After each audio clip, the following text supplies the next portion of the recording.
તો આજે મુખ્યમંત્રી ભૂપેન્દ્રભાઈ પટેલનો ભાવનગરનો પણ કાર્યક્રમ હતો। અહીંયા પણ કાર્યક્રમમાં ઉપસ્થિત રહ્યા હતા અને આ કાર્યક્રમ દરમિયાન મુખ્યમંત્રી ભૂપેન્દ્રભાઈ પટેલે દિવ્યાંગોને સાધન સહાય વિતરણ કર્યું। મંત્રી જીતુભાઈ વાઘાણી, નીમુબેન બામણિયા, કૌશિકભાઈ વેકરિયા પણ આ તકે હાજર રહ્યા અને આ કાર્યક્રમમાં સીએમએ નિવેદન આપ્યું। તેમણે કહ્યું કે રાજવી કૃષ્ણકુમાર સિંહજીની દિવ્ય ચેતનાને વંદન કરું છું। આ સરકારી કાર્યક્રમ નથી, માનવતાનો ઉત્સવ છે।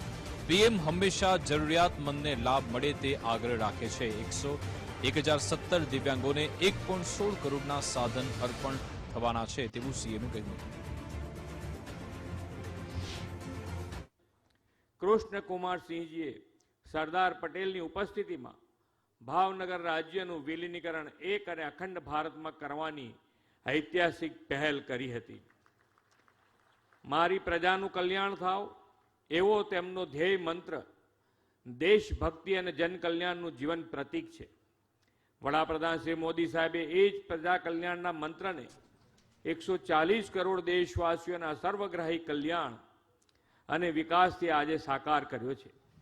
આદરણીય શ્રી મોદી સાહેબના શાસનમાં માનવીય સંવેદના સાથે ગરીબ, વંચિત, પીડિત, દિવ્યાંગ દરેકના કલ્યાણ માટેની યોજનાઓ આપી છે। વડાપ્રધાનશ્રીએ લોકોની વિચારધારા પણ બદલી છે અને દિવ્ય ક્ષમતા ધરાવતા દિવ્યાંગ તરીકેની આગવી ઓળખ વિકલાંગજનોને પણ આપી છે। શ્રી મોદી સાહેબ હંમેશા સમાજના સૌથી અંતિમ વ્યક્તિ અને જરૂરિયાતમંદને લાભ પહોંચે તેવો આગ્રહ રાખે છે।